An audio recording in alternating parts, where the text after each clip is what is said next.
मंगलम भगवान वीर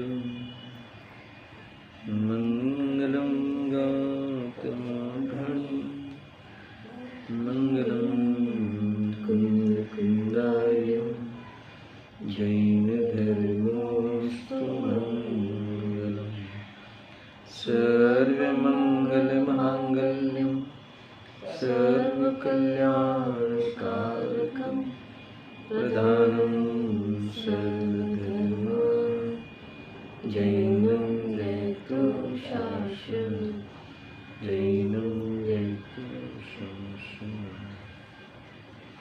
नमस्मे साराय स्वानुभूत्या चकाशते चित्स्वभावाय भावाय सर्वभावान्तर्मुचिः आत्मरूपमद्भुत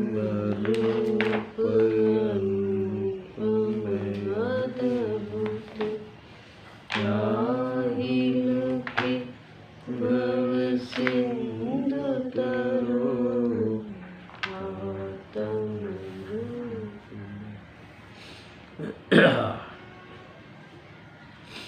समय सार बंद अधिकार गाथा 273 इस पे गुरुदेव जी का प्रवचन की कुछ अध्याय में लिया है। आचार्य देव ने वह व्यवहारने का निषेध करने के लिए प्रेरणा दी है और निश्चय का आश्रय करके व्यवहार ने निषेध करना चाहिए, वो विधि विधि है। और पूर्व गाथा में बातें आई थी। अब कह रहे हैं कि व्यवहारने का आश्रय क्यों करना चाहिए, कोई ऐसा प्रश्न करे तो ये बताते हैं कि व्यवहार ने जब तक खड़ा रहेगा, सुनना बराबर से, पक्ष रूप से खड़ा रहेगा तो मोक्ष मार्ग का ही प्रारंभ नहीं होगा। और पक्ष रूप छूट भी जाए और इसके बाद लक्ष्य जब तक रहेगा तब तक मुक्ति को प्राप्त नहीं होगा। तो इस बात को विशेष दृढ़ कराने के लिए इस 273 गाथा में अभव्य का उदाहरण दिया और इन्होंने कहा कि जिनवर भगवंत ने कहे हुए व्रत, समिति, गुप्ति, तपशील ये सब भले करता हो फिर भी वह अज्ञानी है। अगर आत्मा का ज्ञान नहीं हो, भेद ज्ञान नहीं हो, आत्मा की दृष्टि नहीं हो तो वो सब एक प्रकार से मुक्ति का मार्ग तो है ही नहीं, मगर वो सब बंधन में ही कारण बनने वाले हैं। इसमें गुरुदेव जी ने जब भी ये प्रसंग आता है तब जो सर्वमान्य छठाला है सब लोग पढ़ते हैं, उसमें कोई विरोध है ही नहीं, कोई विरोध करता भी नहीं। तो दौलत राम जी की जो छठाला परंपरा वर्षों से, सालों से सब लोग पढ़ते हैं, मुखपाठ करते हैं, उस रचना की वह गाथा याद जरूर करते हैं। कौन सी? मुनिव्रत धार अनंत बार ग्रीविक उपजाए, पे निजी आत्म ज्ञान विना सुख लेस न पाए। अभी इसमें सारी बातें आ गई। जब ये पढ़ते भी है, सुनते भी है, सुनते थे भी सब, फिर भी हमें इसका भावासन नहीं हुआ। इसीलिए जब भी व्रतादि का निषेध की बात आई तो हमें ऐसा लगा कि आ वળી कोई नवो धर्म छे, आ कई धर्मथी जुदी વાત છે। गुरुदेवश्री પોતાના ઘરની વાત કરે છે तो गुरुदेवश्री कहते हैं मेरे घर की बात नहीं है। पहले तो विद्वानों ने जो कहा वो तो आपको पता ही है, अब तो आचार्य ने कहा सगड़ो ये व्यवहार निश्चित करवा योग्य थे। श्रीमद जी की एक रचना है, सुसाधन बाकी रही गई, कैवल्य बीज के लिए क्या साधन बाकी रह गया। तो उसमें काफ़ी दोहे आए हैं। हाँ, मगर इसमें और पढ़ो तो ऐसा लगे कि इस जी ने कुछ बाकी नहीं रखा। आत्मचिंतन भी करता है मगर जैसा आत्मा है वैसा श्रद्धान नहीं करता, ये भी कहा है। कई छंद है, एक दो प्रचलित छंद में आपको बताता हूँ।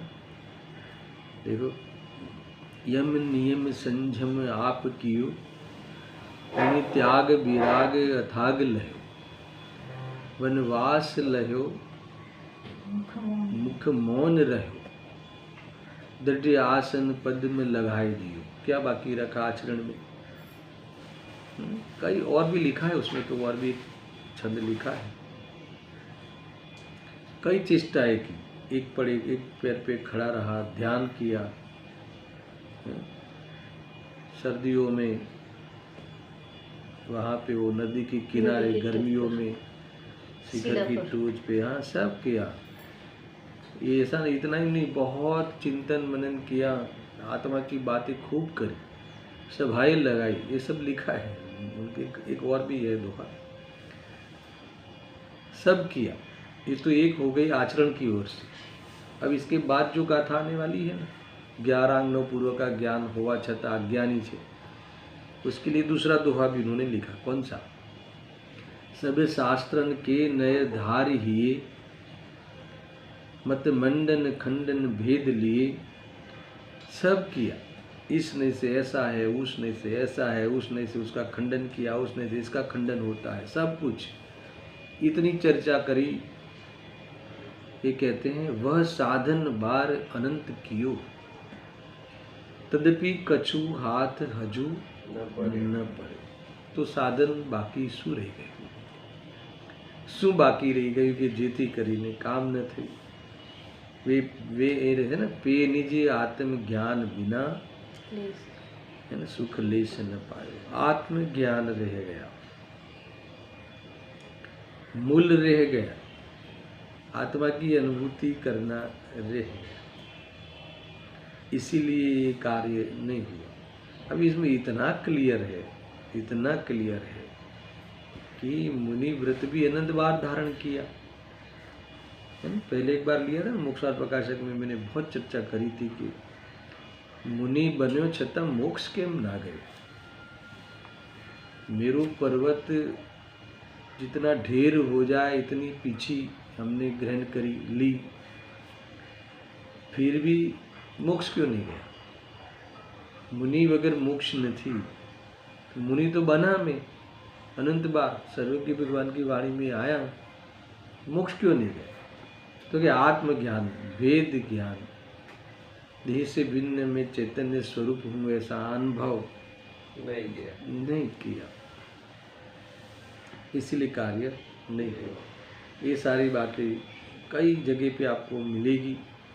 अब मैं 231 नंबर का पेज है, ये 8वीं बार की प्रवचन ग्रंथ 8, उसके आधार से हमने कल वृत्ति संक्षेप वाली जो उनके तप होते हैं उसकी चर्चा हुई थी। ऐसा कहा गुरुदेव सिंह ने कि सम्यक दर्शन विना, सेकंड लास्ट पैराग्राफ, सम्यक दर्शन विना अर्थात आत्मा ना आश्रय विना है ना, सम्यक दर्शन बिना यानी आत्मा के आश्रय के बिना, अनशन, उणोदर, वृत्ति संक्षेप, रस परित्याग, काय क्लेश, संलीनता वगैरेની જે ક્રિયા કરે છે, વિકલ્પ કરે છે, તે એને બંધનું અને સંસારનું જ કારણ બને છે। जो कार्य व्यवहार धर्म में कहे गए हैं, होते हैं, ज्ञानी विवाह देखने को मिलते हैं, पालन करते हैं, मगर वो सारे कार्य अगर आत्मदर्शन नहीं हो, वेद ज्ञान नहीं हो, आत्मा અને આશ્રમનો ભેદ ખબર ના હોય, બંનેનો તફાવત અને ભેદ જ્યાં ન હોય, वहाँ आश्रव का पक्ष होता ही होता है, उससे धर्म मानने की भूल करता ही करता है, उसके आश्रय से संतुष्ट रहकर पुरुषार्थ का लोप करता ही करता है, गारंटी।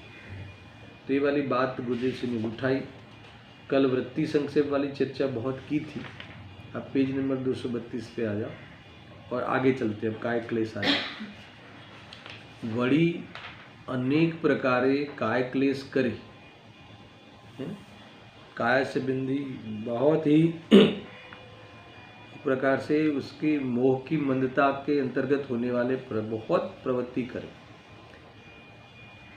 गर्मी ठंडी वगैरह सहन करे, उसको काय क्लेश कहा है। ઉનાળાની પ્રચંડ ગરમીમાં પહાડની શિલા પર જે આતાપન યોગ ધરે, શિયાળાની તીવ્ર ઠંડીમાં નદી કિનારે જે ખુલ્લામાં ઊભા રહે, તથા વર્ષા ઋતુમાં વર્ષા વરસતી હોય, પ્રચંડ પવન વાતો હોય ને ડાંસ મચ્છર ચટકા ભરતા હોય, એવા સમયમાં વૃક્ષ નીચે જઈ योग धारण करे। यानी ये देखो, एक बाहर में तो ऐसा लगे कि कैसी जैसे काया के प्रति संपूर्ण मोह उतर गया हो, ऐसा लगे ना। काय क्लेश में तो काय के प्रति मोह को मारना है, काय के प्रति जो मोह है उसको छोड़ना है, आसक्ति थोड़ी भी हो, आंशिक भी, उसको छोड़नी है। यानी बाहर की कोई भी परिचय, कोई भी परिस्थिति आत्मा की स्थिरता में कोई नड़ती नहीं। वितराग भाव से रहने में ये बातें हो सकती है, पर वितराग भाव हो नहीं और बाह्य में मात्र सहन करे, ख्याल में आया? एक प्रकार से वह आग्रह करके करे, सहन करे यानी समझ में, आग्रह करके करे ऐसा। दुनिया को तो क्या लगे कि कितना निर्मोही मुनि है, कितना वितरागी मुनि है, बाहर की इतना मच्छर बैठे हैं शरीर पे, तब फिर भी उसका उनका ध्यान नहीं वहाँ, है ना। सारा लिखा उनमें तो, श्रीमद जी ने तो, इसमें भी लिखा है गुरुदेव जी, इंद्रिय निग्रह में कोई वहाँ उपयोग भी न भमावे। ऐसा लगे कि ऐसी, देखो मैं जो आपको रजुआत करता हूँ गुरुदेव जी की ओर से, तो ऐसा लगे कि कितना बड़ा धार्मिक जीव की बात कर रहे हैं, मगर कहते हैं कि ये सब बाह्य क्रिया है, पराश्रित किया है, जड़ की क्रिया है, और जिसके निमित्त से होते हैं वो कसाई की मान्यता है, धर्म नहीं है। मगर ये नहीं खबर नहीं कि आ धर्म नहीं, आ कर्म छे, खबर नहीं।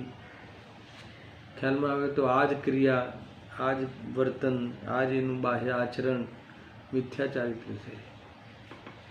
ऐसा लगे कि क्या कहा, जैसे दुनिया में दुकान मकान भोग सब छोड़ के आया हो, और जब इसमें रचा पचा हो धर्म के नाम पर, और जब ये बात सुने तो इसे लगे कि तो मेरे लिए तो धर्म का कोई है ना आधार ही नहीं रहा, मेरे वो थोड़ा ध्यान देवे।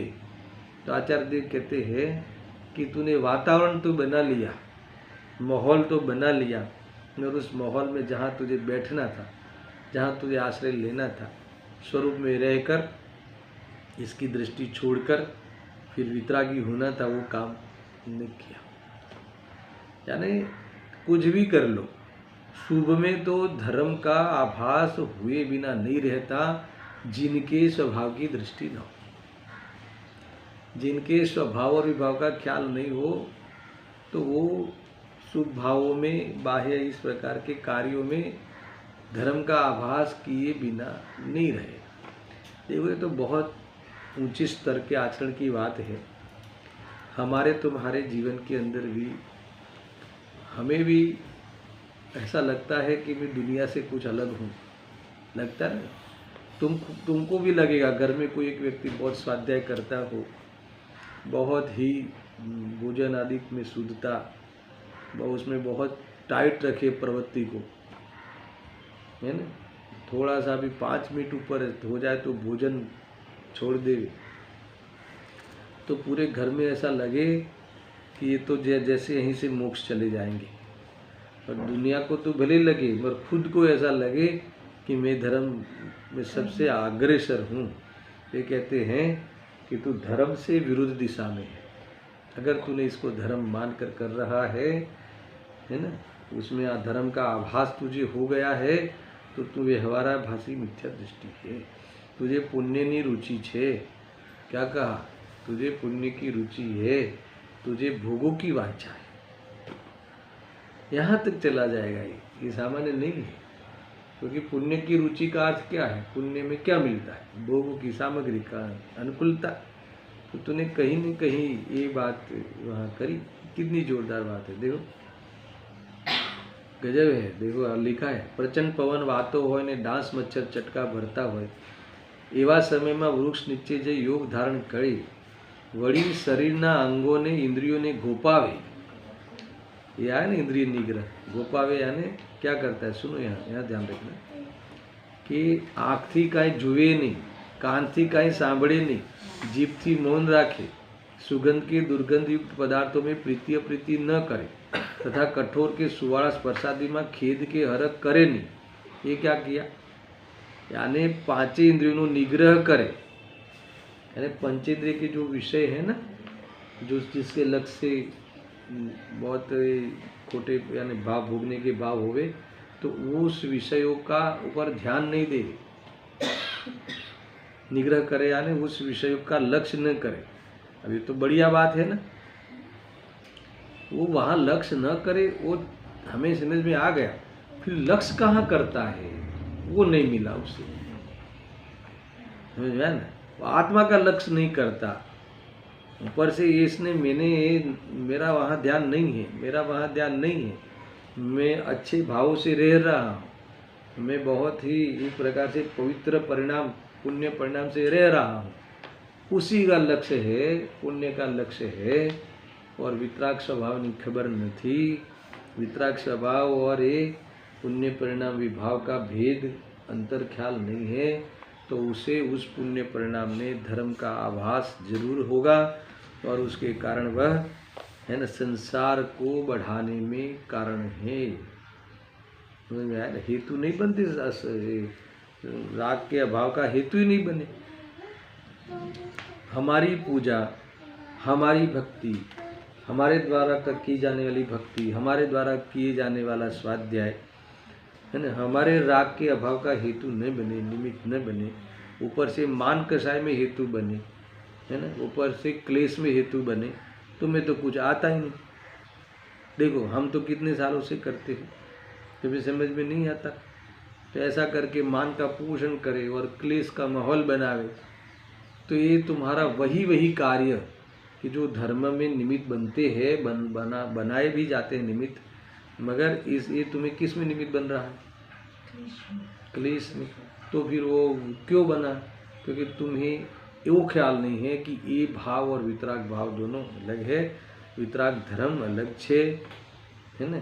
आज ये धर्म कहो छे व्यवहार थी, ये तो अधर्म छे। जब तक ये बातें हमें दृष्टि में नहीं आती, तब तक इसी क्रियाओं में हम मस्त रहते। देखो उपदेश में तो ऐसे ही कहा जाए, उपदेश की भाषा ऐसी होगी, समझ में आया ना, मगर सिद्धांत का विषय अलग है।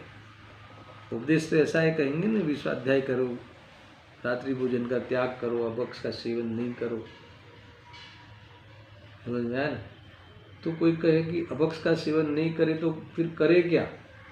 भक्ष का सेवन करो, और अभक्ष का सेवन नहीं करने में नहीं करो, वहीं तक अटका है ना। मगर ये करने का राग, अभक्ष छोड़ने का राग, समझ में आया ना, या भक्ष भोजन करने का राग जो भी है, और वितरागता दोनों अलग चीज है। ये हमने नहीं किया, ये हमने नहीं जाना, इसीलिए हम वहीं के वहीं किया नहीं किया। उसी में क्या किया?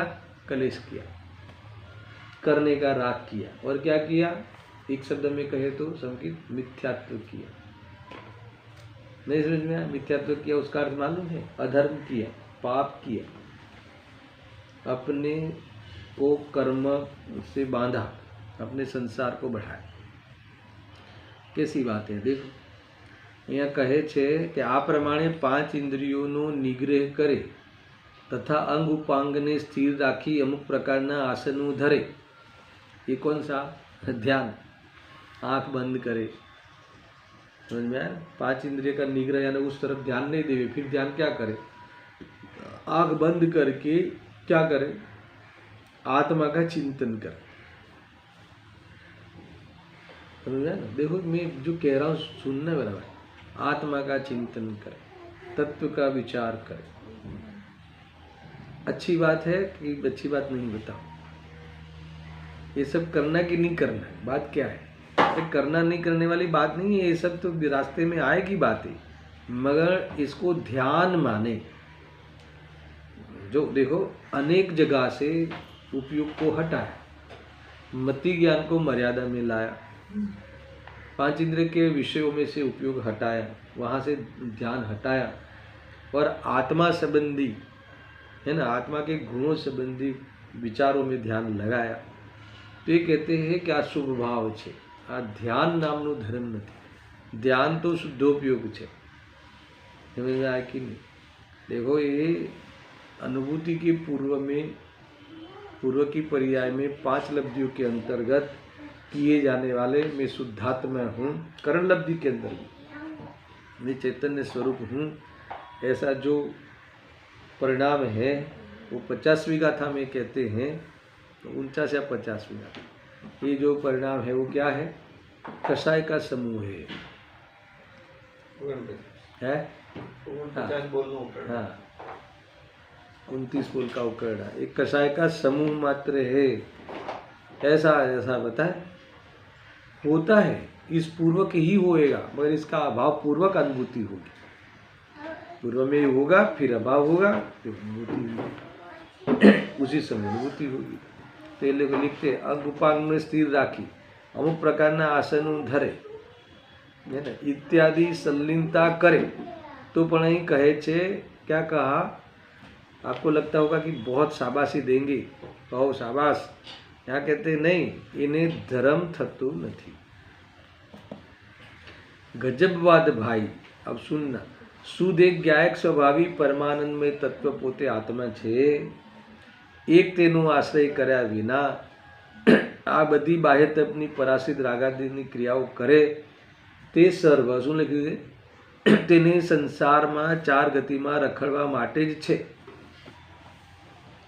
अभी ऐसा लगे, आजकल बच्चों को ऐसा लगे कि जब इतनी पवित्र चीज़ें जो हमने तो सुनने में भी आश्चर्य लगता है कि कोई ऐसा कर सके, अगर वो करने में धर्म नहीं, वो करने में 4 गति रखड़ने का भाव है, तो फिर इससे विरुद्ध जो हम करते हैं,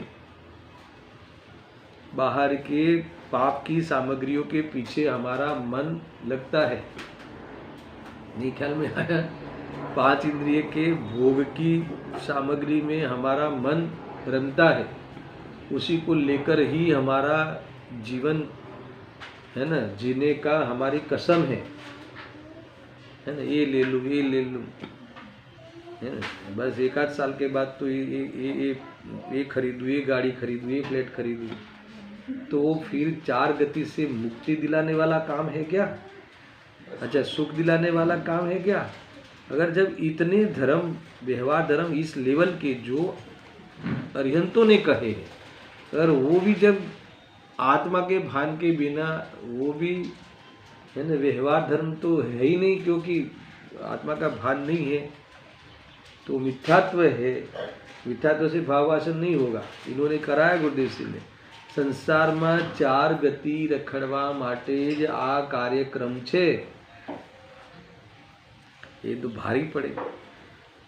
आत्मानु भान होय नहीं ने आत्माना भान करवानो ध्येय होय नहीं, अने स्वाध्याय खूब करे, खूब आचरण पाड़े, तो गुरुदेव सिंह कहे छे कि आ सानो कार्यक्रम छे संगीत? बोलो जरा मुख से तुम्हारे। 4 गति में रखड़वानो प्लान छे, प्रोजेक्ट छे। जब ये ऐसा कार्य भी जो दुनिया में महिमा की जाती है ऐसे कार्यों की। वो अध्यात्म में कह रहा है कि तुमने एक आत्मा को इससे अधिक नहीं जाना, भिन्न नहीं जाना, अनुभव नहीं किया, तो समझ लो कि आ बधो रखड़वानो कार्यक्रम छे। तो फिर इससे नीचे उतर के आत्मा की बात सुनने की भी रुचि नहीं हो, सांभळवे कठिन पड़े, गुरुदेव जी ने कहीं बोले है आगे, सांभळवानो पण न रुचे और फिर दुनिया में दुनिया की दौड़ में चले कि मैं नंबर 1 बनूं, मैं समाज में कुछ आगे आऊं, सहयोग को बढ़ा के, तो ये तो किसी समझ में आएगी नहीं। उपादेय माने ये सबको, तो इसे तो कभी भी संसार में बाहर नहीं निकलने की कसम खा ली।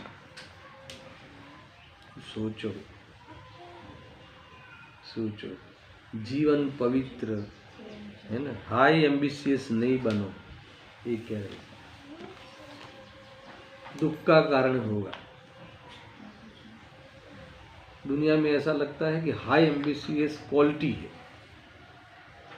यहाँ कहते हैं कि हाई एम्बिशियस डिस क्वालिटी है। दुनिया में भी तुम्हें दुखी करेगा वो, क्यों? क्योंकि वो उदयगत परिस्थिति है और उदय में आ जाने पर भी सुख नहीं मिलता ना भाई,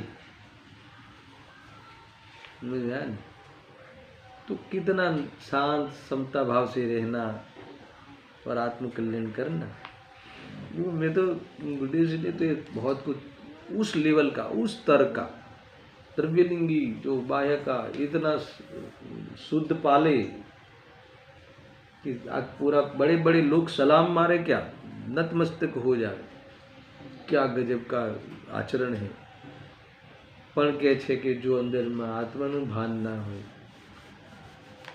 तो कहे छे कि धर्म नहीं, जीरो शून्य। वहाँ तक तो मुझे कोई ठीक है, मगर गुरुदेव से भाव आशा तो आने तो 4 गति में रखड़वानु कार्यक्रम कर्यो छे।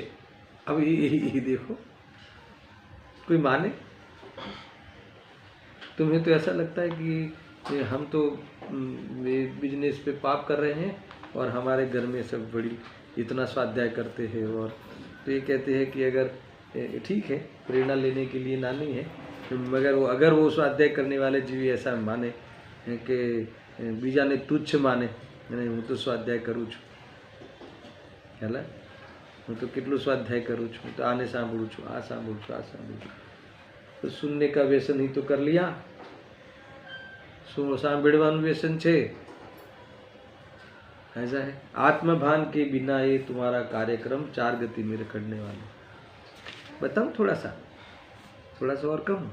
अगर इसको ऐसा जो करता हो ना, इसको ऐसा कहो, सबसे पहले तुम्हारा करता सारा चीज, सबसे पहले इसकी भूल। તમે તો ટીવી જુઓ છો આખો દિવસ, અમે તો ચોપડી લઈને બેસતી थी। तुम्हें पर्याय से देखने की आदत है, तुम्हें पता ही नहीं है कि क्या रमत है। हाँ, बाहर में बढ़ा उसको लगता है कि मैं अंदर में आगे बढ़ा।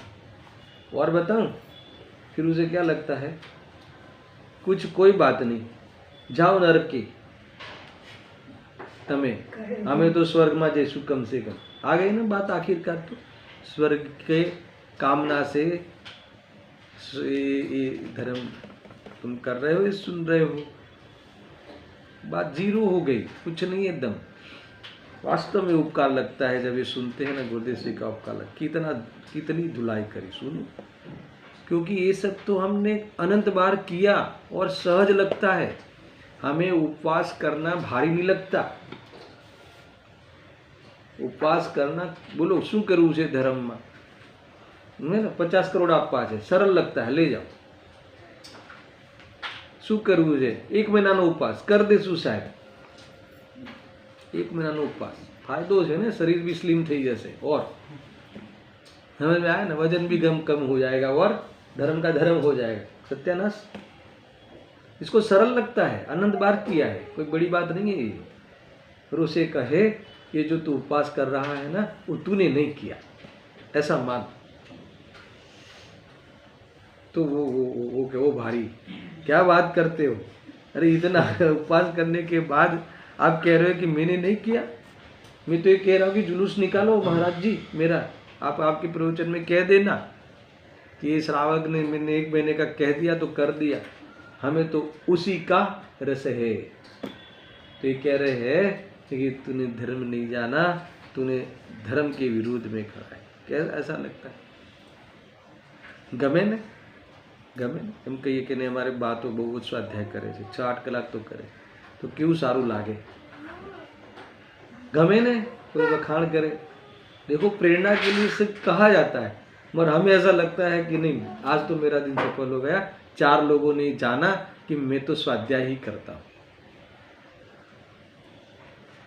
तो तुमने ज्ञाय को नहीं जाना, जानने वाले को नहीं जाना, ज्ञाता दृष्टा स्वभाव को नहीं जाना, है ना, अकर्ता स्वभाव का वेदन नहीं आया, कर्ता कर्म का अज्ञान का पोषण किया, राग आदि को कर्तव्य मानकर करने की कसम खा ली, अरे रे तूने अधर्म किया। उद्देश्य तो कहते हैं कि 4 गति में रखड़वानो कार्यक्रम करो। भाई अब मैं तो ये कह रहा हूँ कि जब इतना स्तर का ऊंचे स्तर का व्यवहार के लिए अगर ये कंसेप्ट हो जैन शासन में, तो तुम नीचे किस बात का तुम अभिमान करते हो कि हमने इतना बिजनेस बढ़ाया या इतना किया और हमने इतना, है ना। गुरुदेवजी कहे कि आ जीवने है ने पोते कर्યું એમ હોય એટલે આ વાત એને સાંભળવી ના ગમે, પણ કહે છે कि तू नहीं सुने या नहीं माने, मगर वस्तु का स्वरूप तो जैसा है वैसा है। समझ आया ना, गजब है। कितनी शांति आई है ना। संकित मैंने कल भी कहा था कि अगर ये जितनी चर्चाएं हो रही है उसी को अगर शांति से एक बार विचार करे तो आनंद आ जाए। कहीं याद भी नहीं रहे, बाहर का मॉडल याद नहीं रहे कि क्या है, क्योंकि हमारा फिर वो ध्येय नहीं रहा ना। से मैं कह रहा हूँ,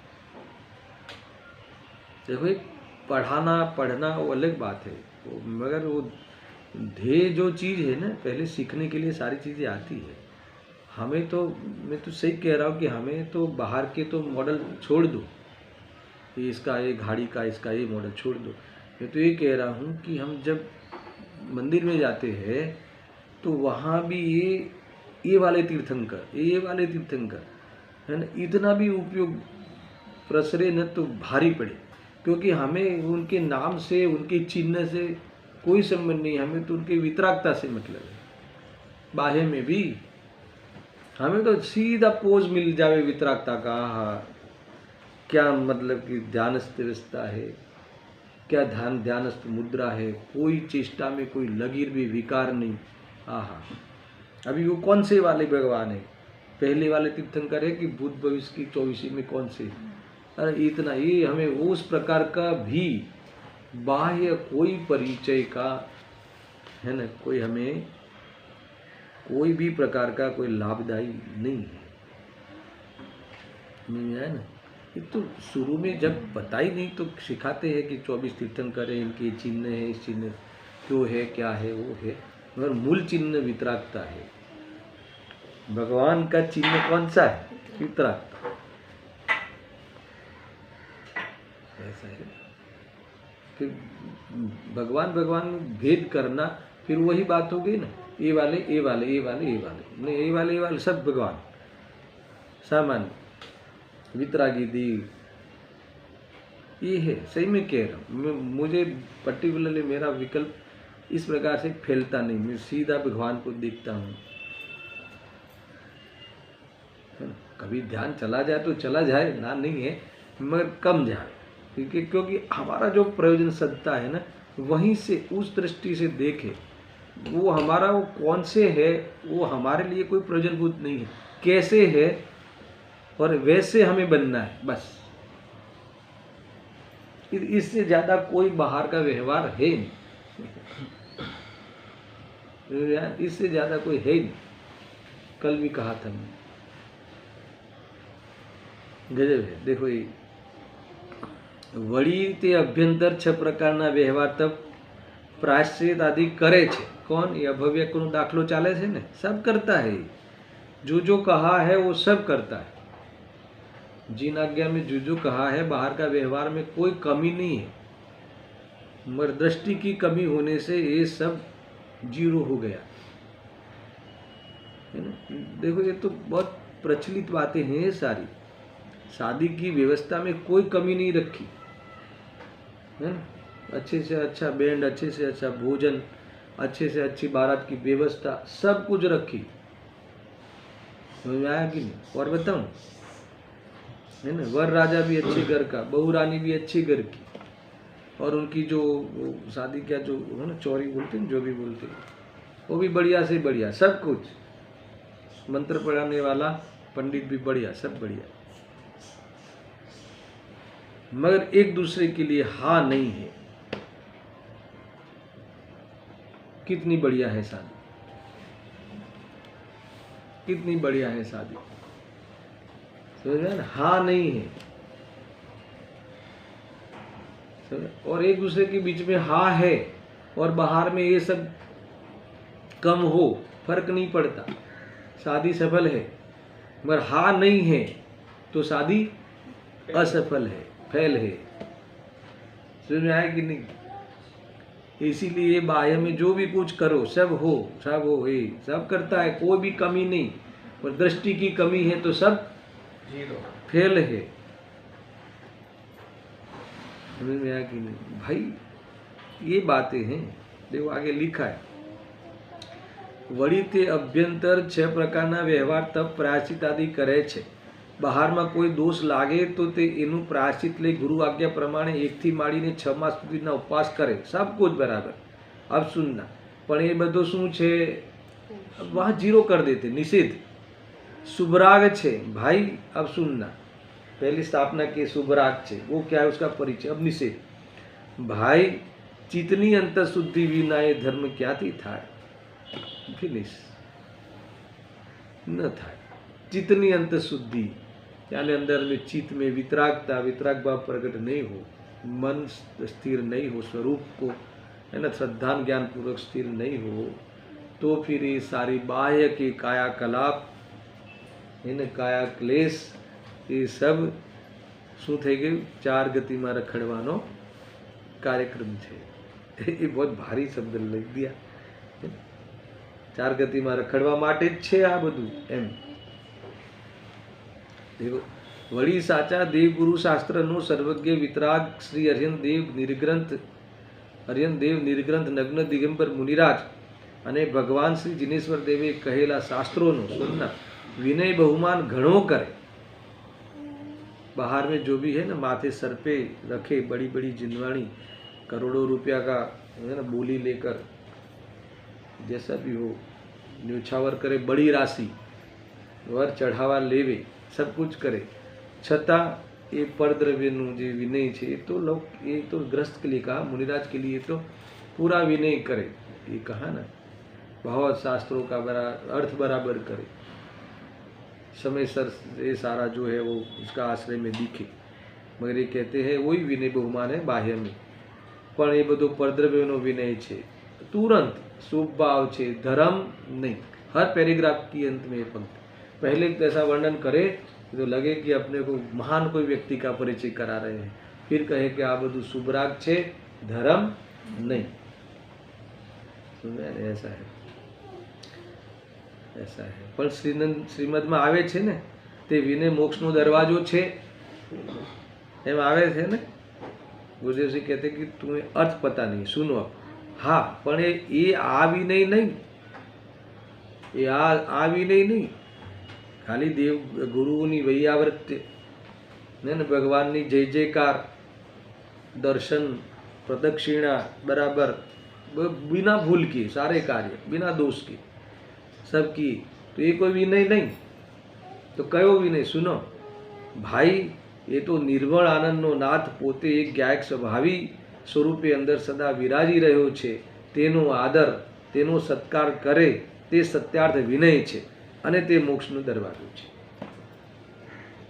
देखो ऐसा है कि फॉर्मालिटी भी करते हैं ना, वो भी परमार्थ के बिना यथार्थ नहीं होती। हम समझ लें। देखो मैं उदाहरण लौकिक बताता कि जैसे मुझसे तुम्हें कुछ लाभ होता हुआ दिखाई दे, यानी मेरे कारण से तुम्हें लगे कि कुछ सीखने मिल रहा है, तो तुमको मेरे प्रति जो अहोभाव आएगा, समझा ना, वो अलग होता है। मगर खाली कोई भी आवे घर में तो अहोभाव करना चाहिए, वो अलग होता है। नहीं ख्याल में आए? माँ बाप सिखाते हैं ना, वो अंदर में कोई मेहमान आवे तो घर से रूम से बाहर ही नहीं आवे, फिर मेहमान जाने के बाद डांटते, બહાર આવીને આવો કહેવું જોઈએ, ચરણ સ્પર્શ કરવા જોઈએ, આમ કરવું જોઈએ, તેમ કરવું જોઈએ, है ना, जो अपने से बुजुर्ग है, बड़े है, ये है, वो है, सब करके अब उसे उस व्यक्ति का कोई महिमा ही नहीं हो, उसको क्यों महिमा नहीं, ये क्योंकि उसकी उस तरफ कोई लाभ उसे ख्याल भी नहीं, तो फिर वो करेगा तो करेगा ही, मगर अब वो फॉर्मेलिटी में दम नहीं है। मगर जिसे भगवान ने बताए हुए मार्ग में ये लिखा ना, स्वयं ज्ञायक भाव देख लिया, उन्होंने जो बताया मैंने वो देख लिया, तो फिर जिसके निमित्त से देखा गया है उसका अहोभाव सहजता से आता है, जब भी आता है तब उपयोग बाहर होता है, ये कह रहे हैं। तो वो भाव भी है ना, ज्ञानी के भी वो भाव होते हैं, वो बंध का कारण है। तो अज्ञानी के तो जिस ज्ञायक भाव का पता ही नहीं है, भगवान के पास इसलिए जाया जाता है कि वो हमें हमारा स्वरूप बताते हैं और हमें देखना चाहिए।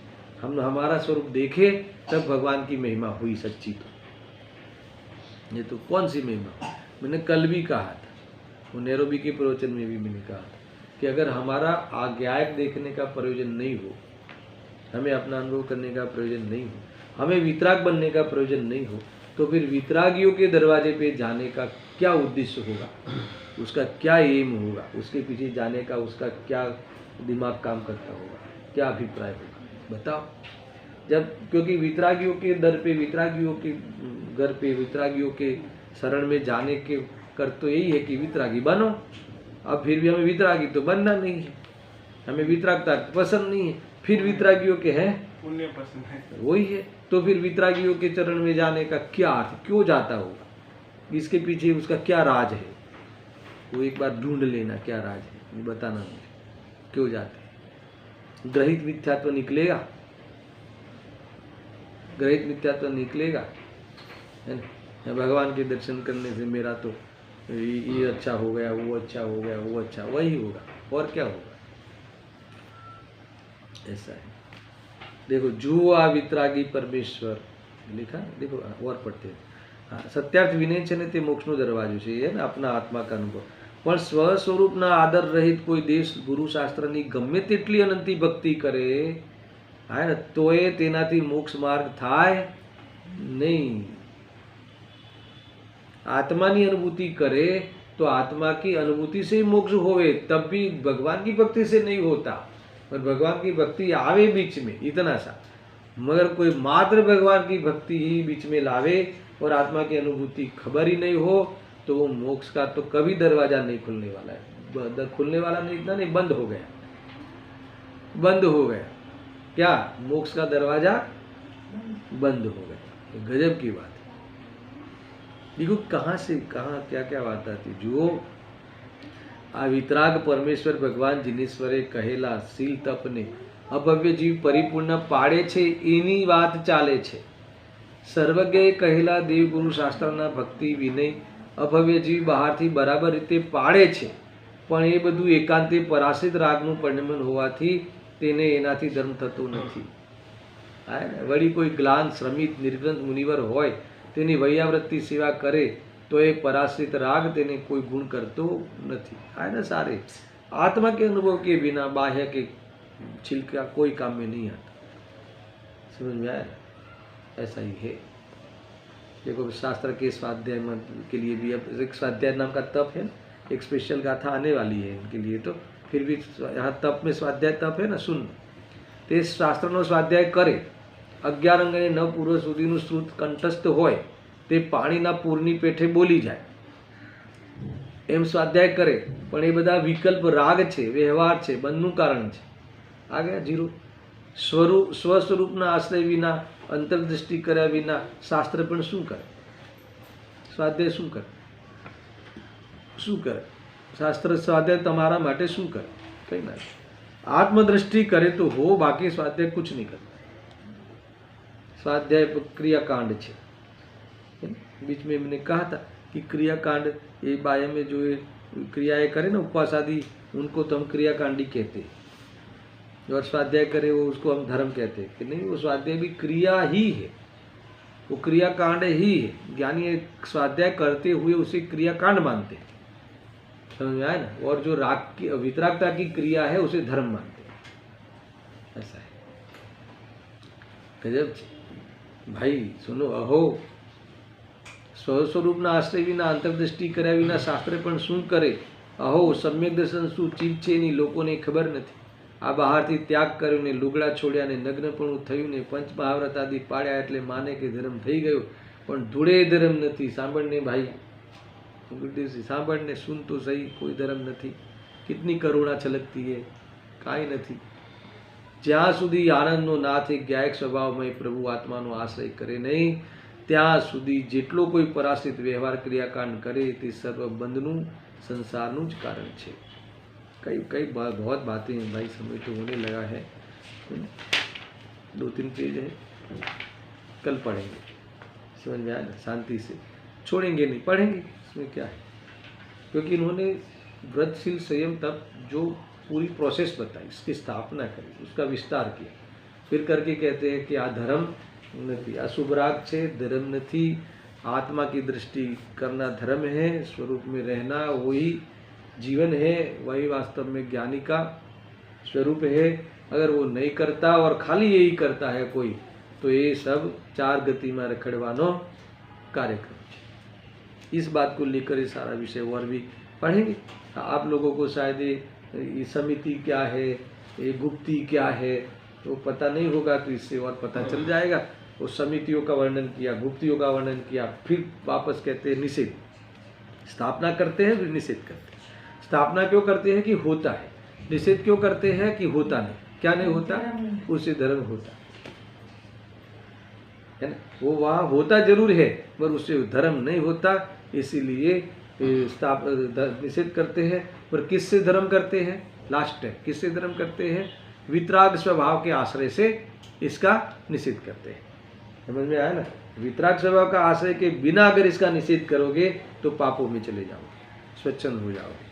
समझ में आया ना, और उसी को धर्म मान लोगे तो व्यवहाराभासी होगे, आत्मा का पुरुषार्थ खो दोगे, नपुंसक हो जाओगे। कई बातें, इसीलिए सारी बात कल हम इसको जल्दबाजी नहीं करते हैं। 233 पेज से हम कल आगे चलेंगे। सहजानंदी शुद्ध स्वरूपी अविनाशी हूँ आत्मस्वरूप। सहजानंदी शुद्ध स्वरूपी अविनाशी हूँ आत्मस्वरूप। सहजानंदी शुद्ध स्वरूपी अविनाशी